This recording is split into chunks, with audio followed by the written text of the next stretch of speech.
And we go. Hey, thanks, Lara. Appreciate it. Thank you. Yes. Hey, everybody. I'm Rob, alcoholic. Very grateful to be here. As Lara mentioned, I think we met her about a year ago when I was asked to take over as Night Watch chair. That Night Watch is the group of folks that takes the phone calls when the intergroup office is closed from 10 at night until 10 in the morning. My first experience with it was, right around the start of the pandemic, early 2020. My sponsor was moving out of town. He's like, "Hey, take my position," and that's when I met Mike B. He was the Night Watch chair, and I'm telling you, if anybody's thinking about doing service work, talking on the phone at 2 a.m. to a suffering alcoholic. It's pretty cool. So a little bit about me. I've earned my seat in these rooms. It's what I love about this program is everyone's got a different story, different way to get here, different circumstances, this and that. But boy, I bet that we all feel the same when we had that drink in our body, that feeling. And I didn't grow up in around alcohol. I remember my dad would have maybe there'd be one Rainier in the back of the fridge for the summertime when he was tired of drinking water and root beer, and he'd mow the lawn and maybe have a Rainier. That was it. My mom, maybe during the holidays, would have a little thing of Bailey's Irish cream. She'd sip on that once in a while. Now, my mom's dad was an alcoholic, and he died of this disease before I was born. His name is Robert, and I'm Robert. So I probably got it from him, but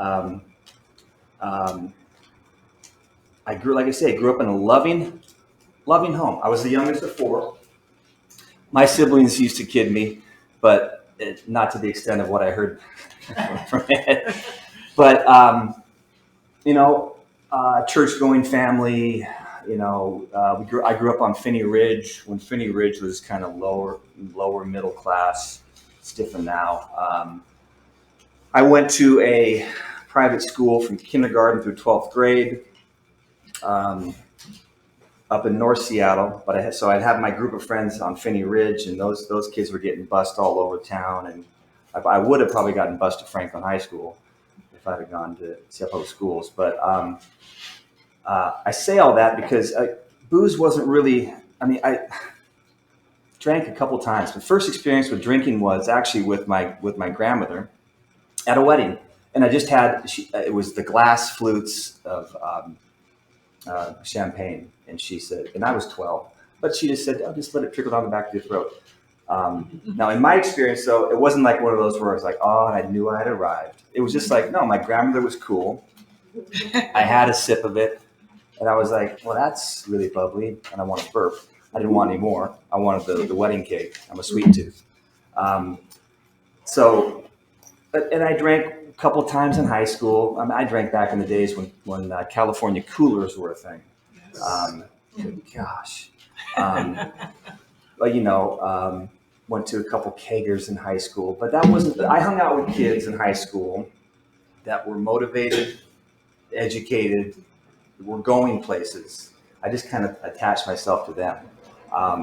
So I got lucky that I was hanging out with the right group of people. That's how it was. Now, I went to University of Washington, and I was in a fraternity, and that's when the drinking kind of ramped up a little bit. But I always had this thing where I was like, it's too cliche to drink in the fraternity. So I would always drink off campus, wherever. I didn't want to be one of those guys. But drank to excess, drank a lot, but a lot of good times. And I think there was a certain time in my life when if I just made a couple different choices, I wouldn't have gone down this path. But at some point, I just started drinking alcoholically, like my early mid-20s, and I was kind of off and running. and not a lot of consequences, to be honest. Obviously, when I looked back and did a nice thorough inventory of things, there were consequences, stuff that I just thought wasn't a big deal. But hey, I didn't get pulled over. I mean, I didn't get DUI. I wasn't in jail. I had all these things that justify, well, it wasn't that bad. I didn't get caught. I didn't, whatever. So I could always justify my way out of a lot of things. That's a big part of my MO is I'm a big justifier and I lie to myself really well. Um, and that got me into a lot of trouble and down a lot of dark paths. But then just I would feel like that boy whistling in the dark. Hey, everything's fine. Nothing, tomorrow will be different. I always thought that was like kind of my motto. Tomorrow will be different. When I wake up, tomorrow will be different. It'll be different. The girlfriend won't be upset at me anymore. You know, uh, I'll be better at my job. I'll show up more for my family. All this stuff. But tomorrow was never better. It was always just kind of like this little rinse repeat thing of like just that. Well, that was a tough night last night. Okay, it'd be different. And then by like 5, 6 o'clock, I'd be right back at it. And then I'd go to bed like, oh, how'd that happen? And then tomorrow will be different. Never was. And so through this course of drinking and stuff, I ended up going down for work. I went to Phoenix for work, and corporate drinking escalated. That was late 90s. Expense accounts were just off the charts. Everything was drinking. I got promotions at after work meetings drunk with the VP. How could I have a problem if this is going on? Had some good stories too about, traveling for work, and there was always good times and good laughs. I could always make people laugh with the stupid stuff I did, and it wasn't that bad. No one got hurt, so but a lot of meetings, conventions were at 8 or 9 in the morning. I was still piss drunk, trying to maintain some kind of level of professionalism. Just can't wait till we get through this day. We take a quick nap and we get a happy hour. Go to dinner, we get some drinks, and just off and running. So this kind of progressed. I got married, but in that marriage, a lot of cheating before I got married. Just a lot of infidelity. I had this thing too where I always kind of thought like I wasn't ever happy with where I was. I was never comfortable in my own skin. So any little thing that came along, I was just like, oh, she's cute. Never mind that I have a loving wife. I needed that to fill my ego, all that stuff. And then if I felt bad, boy, just drink that feeling right away. And that was the answer for everything. I didn't drink like you heard from Ed before. That wasn't kind of my thing. I always thought that, if I get that bad, I was like, I'm not that bad. I'm not drinking in the morning. I'm not that bad. That was always my thing. But boy, when I started drinking, it was like, let's just go. Let's go. And I learned in these rooms, it's like, yeah, one drink for me is just too many. 20, 30 drinks is not enough. That's just kind of how I roll. And so going through, my marriage lasted 4 years. And right when I signed the divorce papers, I was getting laid off from the company I worked at for 10 years. I was getting a big severance package. So my good buddy of mine who owned a bar was like, hey, you want to buy my partner out? And I thought that would be a great idea. Get divorced, get laid off, get a severance, make a decision like that. I know now, and I'm very aware now of red flags, but boy, I blew through a lot of red flags in my time. And that's the beauty of this program too, is this whole pause thing. I can talk to another alcoholic. Hey, is this a good idea? I didn't really have those tools before. I just had that stuff working around in my head. And boy, I could talk myself into anything. Yeah, sounds great, Rob. Yeah. And so found myself in that first year of divorce, laid off, become co-owner of a bar down in Fremont, and also met a girl who is now the mother of my child, and just continued to drink through that whole thing. I mean, I was at a bar. The office downstairs was right across from the cooler, and I would be doing the books, and I just walk across, open the cooler, grab a beer, whatever, all the time. Drugs are a part of my story. I know this is AA, but I'm grateful that drugs are part of my story because it really got me here a lot quicker. It was easier for people to say, dude, you've got a problem with the coke. But I hung out with everyone drank what I hung out with. No one would ever say you have a problem with drinking because that would point them back to themselves. Like, wait a minute, if he has a problem. But it was easy to say, dude, you're doing that. So I was forced into rehab. My son, I had a son with the gal I was dating. And I didn't get sober until he was 10 or 11 months old. And that first year of his life, I mean, when she was pregnant, I stopped drinking because it was like, well, she's not drinking, whatever. But then very quickly, I was like, well, I'm not pregnant. And why should we both suffer?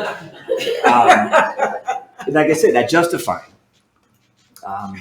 And then we had him, she had him, I was there. Very, very loose at the time. I was there. But then a couple months in, it's like, well, I'm not breastfeeding. What the hell? And so he was born in February, and by that summer, I was going again. Geez. And yeah, I'm grateful for the mother of my child. She and I we're not together. But I'm always grateful for her for forcing me into rehab. Nobody I hung out with, nobody knew, like, hey, go to AA, dude. Nobody knew. But it was like, yeah, go to rehab. And I too thought, sweet, nice rehab. There might be a celebrity in there. This is gonna be great. And I ended up going up to a rehab in Port Angeles that it's not even there anymore. Highland Court. It was either that or Sundown. And I didn't know what Sundown was, but when I heard about Sundown, I'm like, man, that sounds like summer camp. Mine was what I needed. Bare bones, cut and dry. A meeting every day. It was brought in. That's when I first heard about AA. I did a lot of writing in rehab, and rehab was the first time where I actually got. They talk about how it works, honest, open-mindedness, willingness. I got honest for the first time in rehab, and was open to the idea that maybe somebody knew something that I didn't know. Because I really thought, I'm going to go in here, I'm going to obviously cut out the illegal narcotics and the prescription meds that aren't prescribed to me. I'll stop that, and then these people are going to help me probably try to learn to drink responsibly. I really thought like that's how it's going to be. But midway through that, I was like, oh, okay. And, I got that assessment from the counselor, and I might even held back a tiny bit, and they were like, you are a late stage alcoholic. And I believed them for the first, normal Rob would be like, man, they don't know what they're talking about. These professionals in this facility don't know what they're talking about. I'm glad that I stopped kicking and screaming, and I got off the debate team just long enough for this program to take a hold. Because when I got out of treatment, I remember my counselor in treatment. We'd be sitting there, and he'd be giving stats, about how many people are going to make it out of this group. But I remember looking around that circle of guys, and I remember thinking, it's not. I'm competitive, so I was like, I'm not coming back here. I'm not gonna. I'm stupid, naive, overconfident me. It's like I'm not gonna. Sucks to be you guys because you're the 9 out of 10, kind of thing. I remember my counselor saying, you have your exit plan when you walk out, and I thought when I walk out, I'm getting the mother of my child back, I'm getting my boy back, and reunite with my business partner, and everything's gonna be great. I remember him going, well, wait a minute, what if it doesn't? And I was like that robot cannot compute. Like, what do you mean? What if it doesn't work out? What if I don't get her back? And what do you mean? I'm sober now. They're probably going to throw me a parade. You know? And he was right. I see a lot of people come back in these rooms and they get everything back, and that's awesome. That's their story. That's cool. My experience with this is it's not prosperity gospel. I get stuff back when I need to get it back in my time, and I've had to learn that in this program, because I really did. I'm that transactional guy. Well, if I'm not drinking and drugging, I should be getting these things back. What I didn't realize was that I was getting something back inside here. And that's more valuable to me than any kind of possession. So, but that took a while to get, because I didn't. I equate where my spiritual condition is in my life with how I interact with the mother of my child. And I say that because throughout the course of my sobriety, and I got sober. I should have quoted. I got sober January 1st, 2008, and through that course of 15 plus years. There has been a myriad of parent plans, and my son has been other places. And it's been a test for me to see kind of where I'm at spiritually, to be honest. The stuff that happened in year 1 and 2 are totally different than stuff that happens now. There's always a new challenge, but through the course of it, like I said, there's been a ton of parent plans. He lived in Louisiana for 3 months. That was supposed to be 3 years. Then they moved back, and she moved to Paulsville, where she grew up. So I have fought hard to like maintain a relationship with my son. And I had to show up, and I had to interact with his mom. So I can't be. So my general kind of where I'm at is to be. I'm kind of a prick, and I think I need what I deserve. I think I know what I need, and I think that she should understand that I'm only doing this with the best of intentions, and so it's been a big lesson in I cannot control people, places, things, and I had to learn that through doing the steps. I really did. This part in the book kind of really resonated with me. I remember when I first read it out of We Agnostics. Lack of power, that was our dilemma. We had to find a power with which we could live, and it had to be a power greater than ourselves, obviously, but where were we to find this power? That was always my thing, lack of power. And then just that fear around it. Like, if I'm not going to get something that I think I deserve, or that, can't you see how that is just a very basic request. Why can't I have that? But life doesn't work like that. But I had to be in this program to figure that out, to have it be taught to me, to have it be shown to me. I was told in rehab, when you go to these meetings, find the similarities. And that is not my MO either. My MO is to sit back and go, well, I'm not like that. Gosh, I'm not like that. And find all the differences. But I know that when I'm in that mode, I'm not open to hearing or learning anything new. So I'm glad that I was taught that, and I'm glad that I can check myself when I go down that path. I need to find the similarities, and that's how it really works for me. And I also thought it was cool that it said, well, that's exactly what this book is about. Its main objective is to enable you to find a power greater than yourself, which will solve your problem. And it doesn't say anything about here. The main objective in this book is to have you stop drinking or whatever. No, it's like to help me find a higher power. Now, I grew up in a church-going family, and I had a great experience with it. It wasn't bad, but I had a different relationship. My relationship with my higher power back then was like that foxhole thing, like, please get me out of this. I won't do it again. Just please, kind of thing. And I like what it says. I mean, God is either everything or nothing. So I have to take, God has to be in every aspect of my life. And, I learned that through the third step prayer, and I have to say that stuff to this day. I have to walk into business situations and say, thy will be done, not mine. I don't know. I don't have a problem with the thys. I grew up in an Episcopal church. So I don't mind those, but it's like, it's not my will. It's my higher power's will. Things tend to operate on a nicer plane when I'm in that mode. Just they are. But I also have a very quick forget her.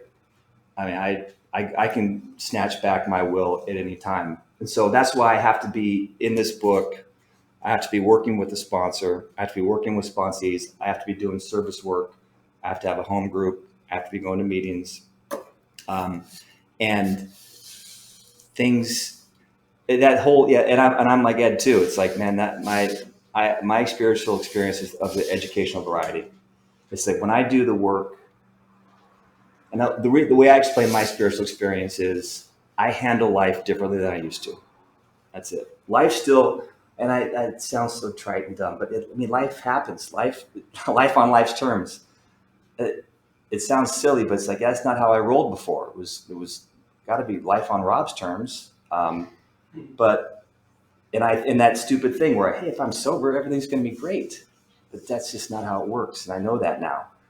So through the course, like I say, my son moved to Texas in 2019. But I had a different reaction when he moved to Texas with his mom than when he moved to Louisiana with her when he was 3. And that's through this program. I'm handling life differently. Just have a different reaction. It still sucks. I wasn't happy about it, but I stepped up. I was down there a lot. I was with him. He was up here a lot. He was with me through that COVID lockdown stuff. And then early last year, I was down there for work, and he said, "Dad, I want to come live with you." And I was like, "Yeah, that's what I've always wanted." But but it was just like, dude, I'll start taking the necessary steps, but I don't know what's going to happen. But here's what I can try to do. And at first, his mom was like, "No way, over my dead body."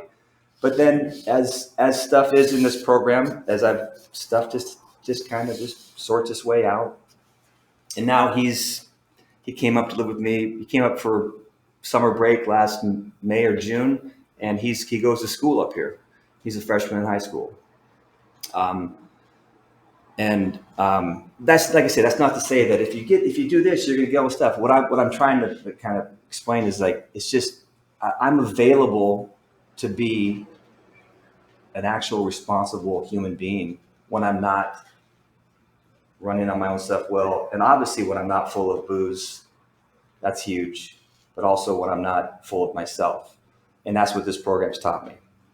But a whole new set of problems, it's just like, stuff happens, but I can be, it's amazing how I can be wrapped up in stuff or worried about stuff. But the second that I talk to a sponsor or another alcoholic, get it out, say a prayer, and then turn my attention to how I can help somebody else. It's amazing how quick I forget about that problem or that issue that I have that is so insurmountable. I can't possibly. But yeah, trust God, clean house, help others. I heard that one from a gal named Rita back in Ballard. I used to go to Agape at noon, and she would roam around the meeting and hold court, and she was awesome. She's passed on now, but she always used to say that: trust God, clean house, help others. And that's what I get to do through the steps. I can seriously, nowadays, if stuff goes sideways, I can sit in that crap for a while and lament about it. And I'm really big about candy. That's a huge one for me. And hanging out on the couch and vegging out, watching TV. I can do that. But even that, I can do that for a little bit, but I know that that's not, how can I be of service to anyone when I'm in that mode? I do a little bit, but, back in the day, that used to be on the couch, drinking, plate of Coke, this and that, weekend goes by. That's how it was. So I'm grateful that it's just, sweets and a Netflix binge now. And to a newcomer, a new person who said, I'd be like, fuck you, man. I mean, I'm dying over here and you're talking about candy and Netflix. Well, that is the progression though of what this program has given to me. Early on, this is how I knew I was an alcoholic too, is early on, the booze and the drugs were out of my system. 6 months in the program, I got a sponsor. I'm step 2 or 3. I'm I'm still anxious though. I'm anxious. I'm not getting the stuff I want. But sponsor's like, just let's go. Let's get on that 4-step. Let's start doing some work. And as I gradually did that, every step I found comfort and peace. And then I'd take 2 steps back and sit on my 4-step for way too long. When I did my 5th step, I was like, oh, I wish I'd done that before. Wish I'd done that earlier. But I also know that I'm on my own path. That pain is a touchstone for me. I'll just do enough work to get out of the pain, and then glide for a little bit. But I do know when I do the work, I do feel better. I react to life differently. I'm way more in the flow of things as opposed to against the stream of life. This is the other. What was I going to read? I was reading with my sponsor, and we were going through working with others. And this is kind of indicative of my how I see my path. Remind the prospect that his recovery is not dependent upon people. It's dependent upon his relationship with God. We have seen men get well whose families have not returned at all. I'm kind of half on that. I didn't get the girl. I kept the relationship with my son. Got my family back, my mom and dad too. But we have seen others slip when the family came back too soon. It's just kind of, everyone's got their own story and their own path. I tell sponsees now when we're working together, when they're struggling, I'm always like, where are we in the book? What are you doing for work, for step work? What are you doing for service? But that, I remember early on, that's counterintuitive. What do you mean? What do you mean in the book? Or I need, this is the issue. This is the problem here. What do you mean? Well, no, just, that'll be there. Let's do some work. And then, like I said, that for me, all that stuff kind of goes away. All that noise goes away. Or I can choose to focus on that and go down a rabbit hole and isolate and be a jerk. And for my sponsees, that could be drinking. And that's, so I'm like, let's do some work. Let's do some work. Let's do some service work. Let's go. And that's how I find I get through things nowadays. This program saved my life. I'm a huge believer in the steps. Obviously not drinking is a huge part of it, but I have to do the work to have that psychic change I talk about in the book. The way I approach life has to be different than I used to approach it. And I'm grateful that I know men in this program and women who I get to see as examples and who get through things in life that I know maybe someday I'll have to experience too, but I see them getting through these things and they get through sober and they get through with their head held high. It's amazing. So I know this program works. It's worked for me. I've seen it work in others, and I don't plan on leaving. This program works, like I said, and I can't leave. I'm the night watch chair. That's right. And I got to put the May calendar together. It just reminded me. I'm like, it's already May. So, so I'm grateful for Lara for asking me to chair. The first time at the Seattle meeting, not the first time in the intergroup, obviously, but sober is so much better. Thanks. Thanks.